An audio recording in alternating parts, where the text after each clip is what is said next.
안녕하십니까. 바로 보는 TV 옴부즈맨 이남기입니다. 지난주 연합뉴스TV에서는 한미일 북핵 대응 공조 소식과 원숭이 도창에 대해 2급 법정 감염병으로 지정 고시됐다는 소식 등 국내외 뉴스를 신속히 전해드렸습니다. 오늘 연합뉴스TV를 말한다 시간에서는 뉴스포커스, 뉴스리뷰, 뉴스센터 13을 중심으로 이민주 시청자 평가원이 모니터링한 내용을 전해드리겠습니다.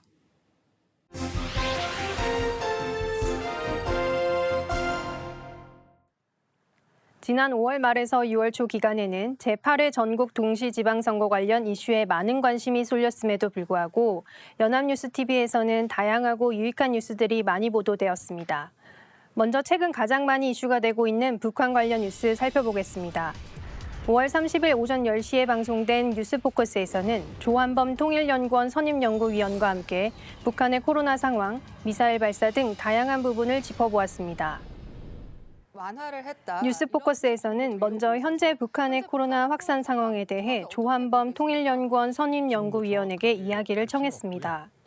조한범 연구위원은 최근 코로나 확산으로 이동 통제 등의 조치들이 이루어지고 있다는데요. 북한 내부에서는 코로나로 인한 어려움보다는 식량을 구하지 못한 어려움이 더 크다는 호소가 나오고 있다고 전했습니다. 특히 이동 통제는 2달간 이어질 전망으로 향후 식량 문제는 더 커질 뿐 아니라 당분간 지속될 수 있다고 우려를 표했습니다. 또한 김정은 위원장의 건강 문제에 대해서 조한범 연구위원은 작년 대비 체중이 크게 증가하고 담배를 피우는 모습이 많이 포착되는 등의 모습이 통치 스트레스를 받고 있는 것이라 해석했습니다. 집권 10년 동안 국방력 외에는 큰 업적이 없었던 가운데 코로나 확산으로 인하여 통치력에 대한 압박이 커졌을 것이라는 설명입니다.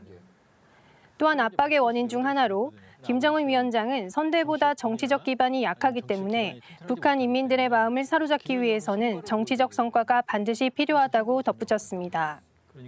한편 미사일 발사의 경우 비교적 예측이 쉬우나 핵실험은 생각보다 그 진행 상황을 파악하기가 어려우며 관련 정보 역시 그 진위 여부를 파악하기가 매우 어렵다고 전했습니다.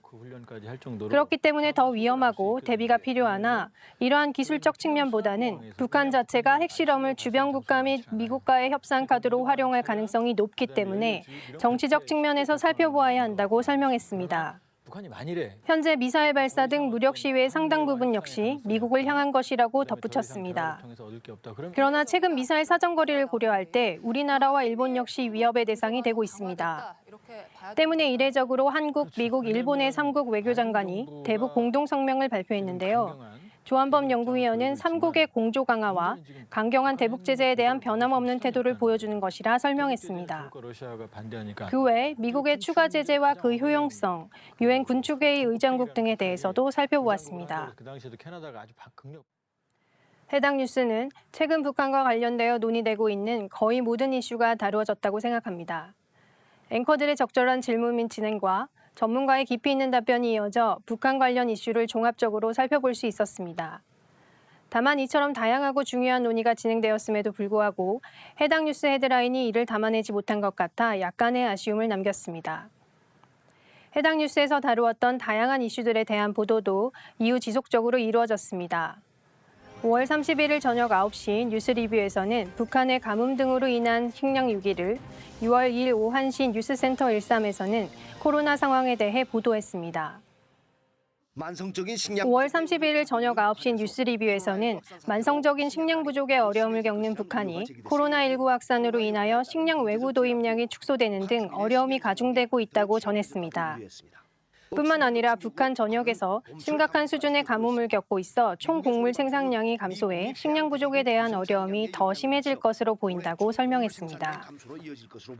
6월 2일 오후 1시 뉴스센터 13을 살펴보면 북한이 발표한 코로나19 신규 발열 환자 수를 그래프로 보여주었는데요. 북한 측 발표에 따르면 39만 2천 명대까지 치솟았던 신규 확진자 수가 최근 10만 명대 밑으로 떨어진 상태로 유지하고 있습니다. 그러나 이러한 북한 측 발표는 북한 민심을 안정시키기 위한 목적이 크다고 판단되는 등 통계 수치를 발표한 그대로 신뢰하기 어렵다는 것이 WHO 및 국내 정보 당국의 해석이라고 전했습니다. 북한의 코로나19 확산 및 북한 측의 발표 통계에 대해서는 지난 6월 4일 통일부 정례 브리핑에서도 언급할 만큼 중요한 사안으로 보입니다. 관련 뉴스 역시 연합뉴스 TV뿐 아니라 다양한 매체들을 통해 보도되고 있습니다. 우리 국민 역시 많은 관심을 가지는 한편 불안감도 가지고 있는 입장일 텐데요. 특히 북한 뉴스의 경우 정보의 진위를 확인할 길이 없고 뉴스를 통해 정보를 얻을 수밖에 없습니다. 앞으로도 앞서 살펴본 뉴스포커스와 같이 전문가의 의견을 통해 해당 이슈들을 어떤 시각에서 어떻게 해석해야 하는지 전달해 주시기를 바랍니다. 지난 5월 29일 국회 본회의에서 강원특별자치도 특별법이 국회를 통과했습니다. 강원도라는 이름에서 이제 강원특별자치도라고 불러야 하는데요. 어떤 부분들이 변화하였는지 5월 30일 뉴스워치 내 그래픽 뉴스에서 정리해 주었습니다. 강원도의 이름이 5월 30일 오후 6시에 방영된 그래픽 뉴스에 따르면 강원특별자치도는 강원도라는 이름이 지어진 1395년 이후 628년 만에 새로운 행정명칭을 부여받았습니다. 특별자치도로 지정되면 자치권 보장 범위가 확대되어 규제 완화 등을 통해 지역 발전을 도모할 수 있어 지역 발전을 바라는 강원도민들의 오랜 염원이었다고 앵커는 전했습니다. 특별자치도의 지위와 권한을 갖게 된 건 2006년 제주, 2012년 세종 이후 세 번째입니다. 지난 대선 당시 여야 모두가 공약한 사안으로 6일 지방선거를 앞두고 급물살을 타 국회 본회의를 통과하게 되었다고 설명했습니다. 아마도 시청자의 입장에서는 특별자치도 지정 전후 어떤 차이가 있는지 가장 궁금한 부분일 텐데요. 산업 분야 자치권, 행정기관 및 정원 자율권, 재정특례 등의 내용을 정리하여 보여주어 도움이 되었습니다. 그러나 그래픽 뉴스로 간단하게만 요약되어 아쉬웠는데요. 강원특별자치도가 다른 지역과 달리 특별자치도의 지위를 받게 된 배경이나 먼저 지정된 제주와 세종과의 차이점 등이 전달되었다면 더 좋았을 것으로 생각합니다. 한편 미국 현지 시간 5월 31일 BTS가 미국 백악관에서 바이든 대통령과 만나 아시아인 증오범죄 등 차별 문제 대응 방안에 대해 논의했습니다. 만남이 있기 전 연합뉴스TV에서는 5월 31일 오전 10시 뉴스포커스에서 이와 관련한 이야기를 김성수 문화평론가와 함께 나눴습니다. 이렇게 먼저 BTS에 대한 미국 백악관의 초청 배경에 대해 살펴보았는데요. 미국 백악관에서 대중음악 그룹이 단독으로 초청받은 것은 매우 이례적이라고 했습니다. 김성수 문화평론가는 미국 백악관이 지난해 유명 여성 가수를 초청하여 여성 범죄에 대한 이야기를 나눈 것과 같이 BTS의 초청은 그 초청 자체로 많은 의미를 가진다고 설명했습니다. 현재 전 세계적으로 청년 세대를 대변하고 사회적인 영향력을 행사하고 있어 초청 자체만으로도 중요한 메시지를 전달할 것이라는 것을 예상할 수 있다고 전했습니다. 실제로 BTS를 초청한 중요한 이유 중 하나가 아시안 증오 범죄에 대해 논의하기 위해서인데요. 실제로 아시안 증오 범죄는 2019년 대비 300%나 증가할 만큼 심각하다고 설명했습니다. 증오 범죄 원인으로 미국 트럼프 정부의 정책으로 인해 이민자에게로 몰린 혐오 종서 증가와 오랜 기간 이어져온 백인 우월주의를 꼽았습니다. 특히 최근에는 코로나 팬데믹 이후 아시안 대상 범죄율이 더 높아졌다고 덧붙였습니다. 그 외에 문화평론가와 함께 노인, 여성 등 약자 및 소수자에 대한 범죄인식, 향후 BTS가 전하는 메시지의 영향력 등에 대해서도 이야기를 나누었습니다. 다양한 사례들을 제시하며 현재 아시안 대상 증오 범죄가 얼마나 심각한지 잘 설명되었는데요. 범죄 발생 비율 그래프와 실제 사건 영상 등이 함께 제공되어 그 심각성이 더 잘 전달되었습니다. BTS가 가지는 사회적 영향력 때문이기도 하겠지만 BTS의 백악관 초청이라는 부분을 넘어 아시안 증오 범죄에 대한 전반적인 이야기를 진중하게 나누게 되어 의미 있는 뉴스였다고 생각합니다.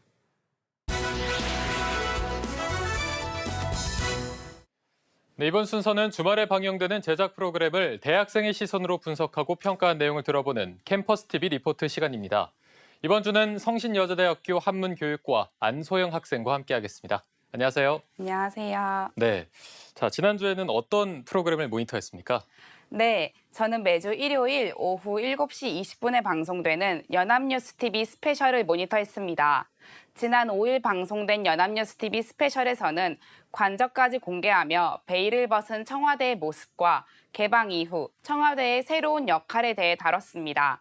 그럼 자세한 모니터 내용 지금부터 전해드리겠습니다.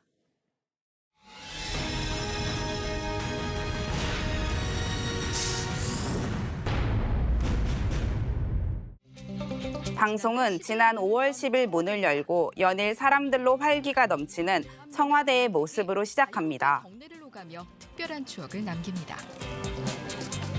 바깥에서만 볼 수 있었던 영빈관, 춘추관, 본관, 관저가 차례로 그 내부까지 공개됐다는데요. 영빈관은 국가의 공식 행사를 치르기 위해 1978년 지어진 건물로 역대 대통령 취임식 만찬부터 대규모 회의, 국빈 행사가 치러진 곳이라고 설명합니다. 이어서 조선시대 국정을 기록하던 관청의 이름을 딴 춘추관을 소개했는데요. 각종 기자회견 장소와 청와대 출입 기자들의 사무실로 이용하던 곳으로 역대 대통령들이 직접 카메라 앞에 섰던 곳이라고 합니다. 지난달 26일에는 청와대의 상징 본관도 공개됐는데요. 붉은 카펫이 계단까지 이어지고 금수강산도가 정면에 자리한 로비를 보여줍니다. 먼저 눈길을 사로잡습니다. 이어서 청와대 하면 가장 먼저 떠올리는 대통령 집무실을 보여주는데요. 본관 건물이 신축된 1991년 13대 노태우 대통령부터 19대 문재인 대통령까지 7명의 대통령이 이곳에서 국정을 고민하고 중요한 결정을 내렸다고 합니다. 특히 이번에 처음 공개된 1층 무궁화실은 영부인의 집무와 접경 공간이라는데요. 대통령 집무실에 비해 소박하죠. 역대 영부인들의 사진도 걸려 있어 대한민국 내조 외교의 역사를 한눈에 감상할 수 있다고 생각했습니다. 지난달 26일 내부 개방 첫날 아침부터 본관 내부를 관람하려는 줄이 끝없이 이어졌다는데요. 정해진 동선을 따라 대통령 집무실을 비롯해 본관 내부 구석구석을 가까이에서 둘러볼 수 있는데요. 관람 후 남다른 감회를 느낀 시민들의 인터뷰를 들어볼 수 있었습니다. 좋은 인상을 줄 수 있다는 그런 느낌이 굉장히 많이 들었고요. 대통령 집무실이 제일 기억에 남지요. 우리나라를 위해서 이루신 공간이니까. 방송은 개방 하루 전 언론에만 공개된 관저의 모습을 소개합니다. 지금부터 함께 구경해 볼까요? 먼저 대통령 가족의 실제 생활 공간인 본체가 등장합니다. 실제 생활 공간인 본체에 당도합니다. 널찍한 거실에는 역대 대통령들이 사용한 소파와 테이블이 남아 있습니다. 거실을 이어서 거실을 지나 가장 안쪽까지 들어가면 있는 침실, 욕실, 드레스룸, 식당을 보여줍니다. 이렇게 작은 사우나까지 마련돼 있습니다. 여긴 대통령 가족이 이용한 식당입니다. 식탁 앞에 놓인 TV가 눈에 띄네요. 긴 복도를 따라 중간 유리문을 지나면 직원이나 손님을 맞는 별채. 생활 공간이지만 가까운 참모들과 수시로 국정을 논의하는 회의실. 회의실도 있습니다. 외부 인사를 초청해 오찬이나 만찬이 이루어졌던 연회장의 모습도 보여줍니다. 900년이 훌쩍 넘는 시간과 함께 대한민국의 역사를 만들어온 대통령들의 공간을 볼 수 있어서 국민 모두에게 뜻깊은 경험이 되었을 것이라고 생각이 들었습니다. 청와대 개방 이후 지난달 31일까지 관람객은 57만여 명으로 이달 12일부터는 하루 관람 인원을 확대했다는데요. 인원을 더 늘리기로 했습니다. 하지만 향후 청와대 활용 방안은 결정된 것이 없다고 언급합니다. 결정된 게 없습니다. 바로 앞에는 조선의 궁궐이었던 경복궁. 경복궁이 있고 그 앞으로는 광화문 광장이 7월 개장을 준비 중인 상태라는데요. 조선시대부터 근현대에 이르기까지 서울의 역사와 상징이 이 한 곳에 밀집된 곳이라고 말합니다. 방송은 앞으로의 청와대를 이야기하며 복원이냐 보존이냐라는 물음을 던지는데요. 첫 번째 부딪히는 물음이 있습니다. 청와대 터는 고려시대 때는 별궁으로, 조선시대에는 경복궁의 후원으로, 근대 이후로는 대통령의 집무실과 관저로 장구한 역사를 품고 있다는데요. 사적이나 보물 등 문화재도 많지만 조사나 연구가 제대로 이루어지지 못했다고 말합니다. 이번 청와대 개방으로 많은 문화사적 발전이 기대가 된다며 청와대 안 문화재들을 소개하는데요. 통일신라 시대 석불 좌상인 경주 방영대자 석조 열애좌상이 등장합니다. 하지만 청와대 개방 하루 만에 불상 앞 불전함이 파손되는 사고가 일어나 불상을 고향인 경주로 다시 돌려보내자는 목소리가 나오고 있다는데요. 경주 지역단체 역시 불상 반환 운동을 이어가고 있다고 합니다. 청와대 관리 업무를 위임받은 문화재청은 청와대 문화유산 복원, 정비 계획을 밝혔다는데요. 문제는 어떤 문화유산을 복원하는가라고 언급합니다. 이영경 인천대 학술연구 교수는 어느 시점을 중요하게 볼 것인가 하는 문제가 생길 것 같다고 말합니다. 되어야 할 것인지 청와대 공간을 그대로 남기자가 되어야 될든지 아니면 일각에서는 뭐 남경의 궁궐을 복원하자 이런 이야기들도 있는데 청와대 주변은 오랜 역사를 품고 있는 대표 관광지라 개발이 제한된 탓에 서울의 옛 정치와 독특한 감성을 느낄 수 있다고 합니다. 동네와 상점이 곳곳에 자리하고 있습니다. 또한 수많은 문화예술 명소와 인근 송현동 부지에는 이건희 기증관까지 건립될 예정이라며 청와대 개방에 따른 일대의 큰 파급 효과와 기대감을 언급합니다. 해외 여행업계 또한 관광 자원으로서 청와대 가치에 주목하고 있다는데요. It's really an honor to be here and amazing to see in person. So I feel very grateful to be here, and it's so beautiful and lovely to see. It feels familiar because of watching and watching so much Korean content, but it's amazing to actually be here. 황평우 한국문화유산정책연구소장은 복합적으로 볼 수 있는 공간이 필요하다는 언급과 함께 첫 개방에 쏠린 열띤 분위기에 휩쓸리기보다 소중한 역사유산을 더욱 빛낼 방안을 모두가 차분히 고민해봐야 할 때라며 방송은 마무리됩니다. 네, 모니터한 내용 잘 보고 왔습니다. 지금 청와대 개방 이후에 내부의 모습까지 공개하면서 이제 앞으로의 남은 숙제들을 좀 짚어봤는데 소영 학생은 이번 모니터하면서 어떤 점이 가장 인상 깊었습니까? 네, 저는 청와대 보존 방법에 대한 전문가들의 여러 의견들이 인상 깊었습니다.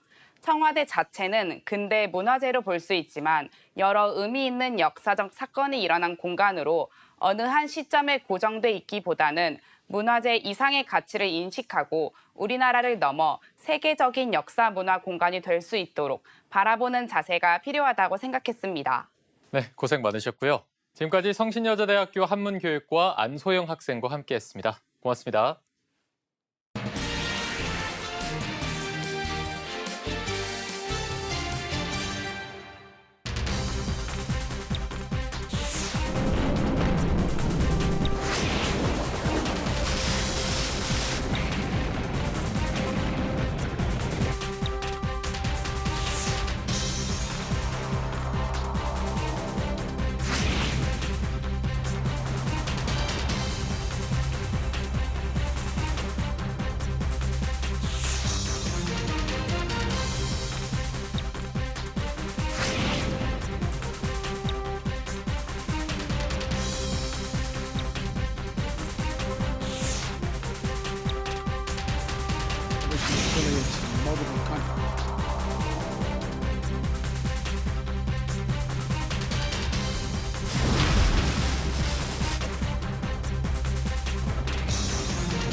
러시아가 우크라이나를 침공한 지 100일이 넘었습니다. 전쟁이 장기화하면서 우크라이나의 인적, 물적 피해가 늘어나고 있고 또 세계 경제도 휘청거리고 있는데요.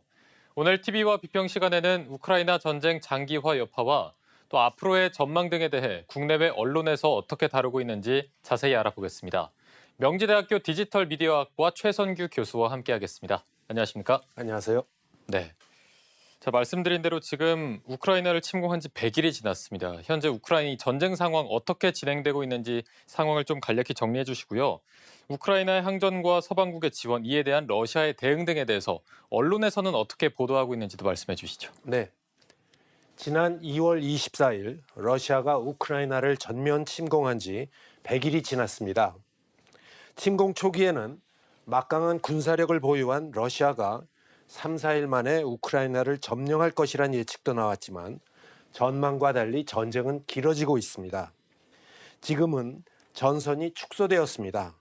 원래는 러시아가 수도 키이우부터 전면 침공을 했는데 이제 키이우와 하르키우 쪽은 대부분 회복이 됐고 돈바스, 마리오폴, 헤르손 동부, 남부 쪽으로 전선이 축소되었으며 지금 가장 치열한 곳은 돈바스 지역이라고 언론들은 보도했습니다. 러시아군이 물러간 지 한 달여 만에 우크라이나 수도 키이우는 지난 5일 다시 공습을 받았습니다. 러시아군은 키이우 점령에 실패하자 개전 한 달 만인 지난 3월 25일 키이우 등 북부 전선에서 철군한 바 있습니다. 주 전장이 동부와 남부 항구 도시로 옮겨갔으나 러시아군이 지난 6일 다시 키이우를 타격하면서 확전이 우려되는 상황이라고 국제신문은 보도했습니다. 러시아의 키이우 공습은 최근 미국과 영국의 장거리 무기 지원에 따른 대응이라고 국제신문은 덧붙였습니다. 최근 미국은 사거리가 최대 80km인 중거리 유도 다연장 로켓 시스템을 발사할 수 있는 고속기동 포병 로켓 시스템을 우크라이나에 보내기로 했습니다. 영국도 지난 1일 우크라이나에 다연장 로켓 발사기인 M270 발사기를 주기로 하는 등 서방국의 장거리 무기 지원이 잇따르는 데 나온 공습입니다. 네, 사실 이렇게 전쟁이 장기화하면서 세계 경제가 고통을 받고 있습니다. 지금 이 경제 침체 우려 등에 대해서 국내외 언론에서는 어떻게 보도하고 있는지도 한번 말씀해 주시죠. 네. 우크라이나전이 장기화되면서 세계 경제도 극심한 고통을 겪고 있습니다. 일단 유가와 천연가스 문제가 가장 심각하고 식량 안보까지도 위협을 받고 있는 상황입니다. 유가는 전쟁이 나기 전보다 이미 2배 가까이 올랐고 천연가스 가격도 이미 3배가 올랐습니다. 유가가 상승해 물가에 전방위적 부담을 주는 가운데 최근엔 곡물가 급등이라는 글로벌 경제의 또 다른 악재가 발생한 상황입니다. 곡창지대인 우크라이나가 전쟁 탓에 제대로 생산을 하지 못하는 상황에 식량 안보를 우려한 말레이시아, 인도 등이 주요 식품의 수출 금지 조치를 취하자 연쇄적으로 곡물 물가가 상승하고 있습니다. UN 식량농업기구에 따르면 지난 4월 기준 세계 식량 가격 지수는 지난해 말 대비 19% 상승했습니다. 밀과 옥수수 가격은 각각 40%, 30% 폭등했습니다. 스탠다드앤푸어 글로벌은 지난 1일 발표한 보고서에서 생존을 위해 필수인 식량의 가격 충격은 저소득층의 불만 분출에 따른 사회적 불안으로 이어질 수 있다는 점에서 특별히 더 위험하다고 분석했습니다. 현재 전체적인 경제 상황을 들여다보면 전쟁 이후에 러시아 경제뿐만 아니라 미국과 유럽 연합 등 세계 경제도 타격을 받고 있습니다. 러시아 물가 상승률은 지난 2월 9%를 넘어서 3월에는 17%, 4월에는 18%까지 육박을 하고 있는 상황입니다. 미국도 인플레이션 수치가 이미 8%를 넘어가고 있고 특히 러시아산 가스와 석유 에너지에 대한 의존도가 매우 높은 유럽 연합에서도 에너지 가격의 상승으로 인해서 인플레이션 효과들이 나타나고 있습니다. 우크라이나 전쟁과 공급망 차질 등 악재가 해소되지 않으면서 세계 주요국 경제에 물가 상승을 동반하는 경기 침체인 스태그플레이션 조짐이 번지고 있다고 조선일보는 지난 6일 보도했습니다. 높은 물가 상승률이 1년째 내려갈 기미가 보이지 않자 각국의 중앙은행이 연쇄적으로 기준금리를 가파르게 올려 시장에도 충격이 발생 중이라는 것입니다. 치솟는 물가를 방어하려 각국 중앙은행이 기준금리를 앞다퉈 올리면서 주식이나 가상화폐 등 초저금리의 힘으로 상승했던 자산 가격도 타격을 받는 상황입니다. 미국의 스탠다드 앤 푸어 500 지수와 나스닥 지수는 연초 대비 12%, 22%씩 하락했고 유럽의 유로스톡스 50 지수는 12% 내려가 있습니다. 세계 최대의 가상화폐인 비트코인 가격은 지난해 11월 6만 7천 달러 선까지 거래됐지만 최근에는 반값도 안 되는 약 3만 달러까지 내려갔습니다. 네. 자, 이런 가운데 서방 국가들이 우크라이나 영토 할양 등 전쟁 출구 전략을 두고 또 입장이 엇갈리기 시작했다 이런 분석도 나오고 있습니다. 미국과 유럽 각국의 전쟁 종식 방안에 대한 이견 등을 국내외 언론에서는 어떻게 보도하고 있습니까? 네. 전쟁이 소모전 양상을 띠면서 장기화를 우려하는 목소리는 점점 커지고 있습니다. 우크라이나 전쟁의 결말을 놓고는 예측이 분분하지만 협상을 통해서 출구 전략을 준비해야 한다는 의견이 다시 힘을 얻고 있습니다. 이 의견은 옌스 스톨텐베르그 나토 사무총장의 발언으로 불을 지폈다고 뉴스와는 지난 3일 보도했습니다. 스톨텐베르그 사무총장은 지난 2일 백악관에서 조 바이든 미국 대통령과 회동한 뒤 서방이 우크라이나에 무기를 계속 지원해야 할 필요성을 강조하면서도 무기 지원의 목표는 협상력 강화에 있다고 분명히 했습니다. 전쟁의 결말에 대해 직접 언급한 것은 아니지만 그 목표를 우크라이나의 완전한 승리로 규정하지 않은 셈입니다. 그는 무기 지원의 목표는 협상이 시작될 때 우크라이나가 가장 좋은 결정이나 위치에 있도록 하는 것이라며 대부분의 전쟁은 물론 이 전쟁도 어떤 단계에서는 협상 테이블에서 끝날 가능성이 가장 크기 때문이라고 언급했습니다. 나토 사무총장의 발언이지만 그가 조 바이든 미국 대통령과 만난 직후 취재진에게 한 말이라 미국 행정부의 의중도 어느 정도 반영된 것 아니냐는 해석이 나온다고 뉴스와는 덧붙였습니다. 우크라이나 전쟁 출구 전략을 두고 서방 간에 미묘한 이견이 있는 것도 사실입니다. emmanuel 마크롱 프랑스 대통령과 올라프 슐츠 독일 총리는 블라디미르 푸틴 러시아 대통령에게 즉각적인 휴전과 병력 철수를 촉구하면서도 분쟁 해소를 위한 외교적 해결책을 찾아야 한다고 강조해왔습니다. 일단 휴전부터 한 다음 평화협상에 나서야 한다는 것입니다.